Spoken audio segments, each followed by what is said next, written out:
नमस्कार दोस्तों, अगर आपको भी चेन्नई और कोलकाता के बीच खेला गया आईपीएल का 22वां मुकाबला पसंद आया हो तो इस वीडियो को दिल से एक लाइक जरूर करें। दोस्तों, आईपीएल 2026 का 22वां और अब तक का सबसे रोमांचक सांसों को रोक देने वाला महामुकाबला आज आईपीएल इतिहास की दो बड़ी टीमें चेन्नई सुपर किंग्स और कोलकाता नाइट राइडर्स के बीच एमए चिदम्बरम स्टेडियम चेन्नई में खेला गया। ऐसे में मुकाबले की शुरुआत हुई कोलकाता के टॉस जीतने को लेकर। जी हाँ, आज के इस रोंगटे खड़े कर देने वाले महामुकाबले में कप्तान अजिंक्य रहाणे ने टॉस जीता और पहले गेंदबाजी करने का फैसला किया और विपक्षी टीम चेन्नई को बल्लेबाजी के लिए आमंत्रित किया था। फिर मुकाबला शुरू हुआ। रनों की बारिश करने के इरादे से चेन्नई की ओर से संजू सैमसन और ऋतुराज गायकवाड़ ओपनिंग बल्लेबाजी करने के लिए मैदान में उतरे। दोस्तों, इन दोनों ही बल्लेबाजों के कंधों पर इस महामुकाबले में अपनी टीम को एक विस्फोटक ओपनिंग शुरुआत दिलाने की बड़ी जिम्मेदारी थी। और दोस्तों, ऐसा ही कुछ चेन्नई के ओपनिंग बल्लेबाजों के द्वारा देखने को भी मिला। जी हाँ, खास करके संजू सैमसन की ओर से, जिन्होंने कोलकाता की ओर से पहला ओवर लेकर आए वैभव अरोड़ा का आते ही स्वागत किया और लगातार पहली 3 गेंदों पर पीछे की ओर कट लगाते हुए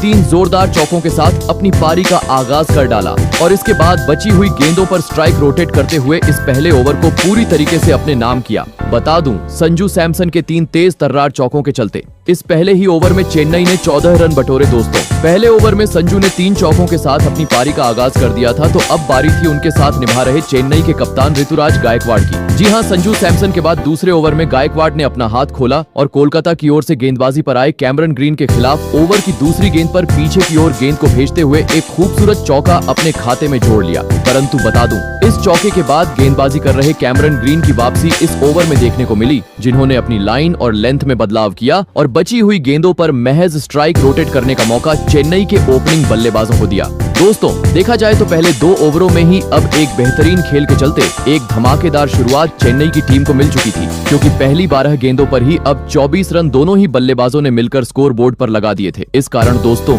रनों की रफ्तार को देख मैच के तीसरे ओवर में ही कप्तान अजिंक्य रहाणे ने चालाकी करने की कोशिश की और गेंद थमाई अपने सबसे अनुभवी गेंदबाज अनुकूल रॉय को। और दोस्तों, अनुकूल रॉय ने भी कप्तान अजिंक्य रहाणे का फैसला आते ही सही साबित करके दिखाया और अपने ओवर की दूसरी ही घूमती हुई गेंद में चेन्नई के कप्तान ऋतुराज गायकवाड़ को फंसाया और बाउंड्री पर मौजूद खिलाड़ी के हाथों कैच आउट करवाते हुए पावर प्ले में ही एक बड़ा झटका चेन्नई की टीम को दे दिया। आपको बता दें, आज एक बार फिर ऋतुराज टीम के लिए कुछ खास प्रदर्शन नहीं कर पाए और मात्र 7 रनों की पारी खेल अपना विकेट गंवा बैठे। दोस्तों, शुरुआती ओवरों में ही चेन्नई के कप्तान का बड़ा विकेट हाथ लगने के चलते अब काफी ज्यादा खुशी कोलकाता के खिलाड़ियों के बीच देखने को मिल रही थी, तो वहीं दूसरी ओर चेन्नई के प्रशंसक अब शांत हो चुके थे। ऐसे में पहला विकेट गिर जाने के बाद अब चेन्नई की ओर से मैदान में उतरे इनफॉर्म बल्लेबाज आयुष म्हात्रे, जिन्होंने आते ही पहली 2 गेंदों को तो डिफेंस किया, परंतु ओवर की तीसरी गेंद पर अनुकूल रॉय के खिलाफ उन्होंने अपना बल्ला खोला और लॉन्ग ऑन की ओर उड़ता हुआ चौका जड़ते हुए इस ओवर का बेहतरीन तरीके से अंत किया।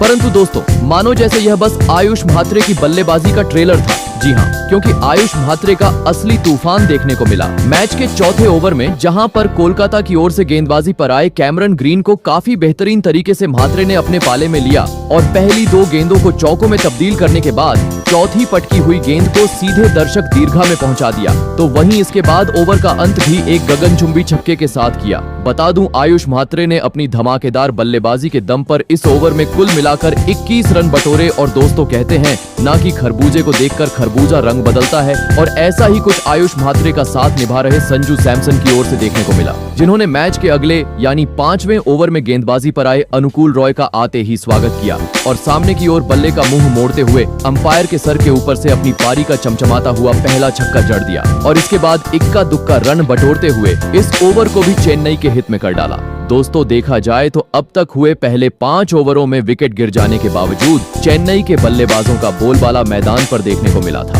परंतु दोस्तों, अब मात्र पावर प्ले का आखिरी एक ओवर का खेल शेष था, जिस कारण देखना दिलचस्प था कि पावर प्ले का यह आखिरी ओवर कौन सी टीम अपने हित में करती है। और दोस्तों, देखा जाए तो पावर प्ले का यह आखिरी ओवर बराबरी पर खत्म हुआ, जहां पर कोलकाता की ओर से गेंदबाजी पर आए वैभव अरोड़ा का पहले तो स्ट्राइक पर मौजूद बल्लेबाज आयुष म्हात्रे ने जैसे भूत ही बना डाला और लगातार 2 गेंदों को सीमा रेखा के पार पहुंचाने के बाद एक गेंद को सीधे स्टेडियम बाहर भेज दिया, जिस कारण पहली 3 गेंदों पर ही अब आयुष म्हात्रे ने 14 रन अपने खाते में जोड़ लिए थे। आवश्यकता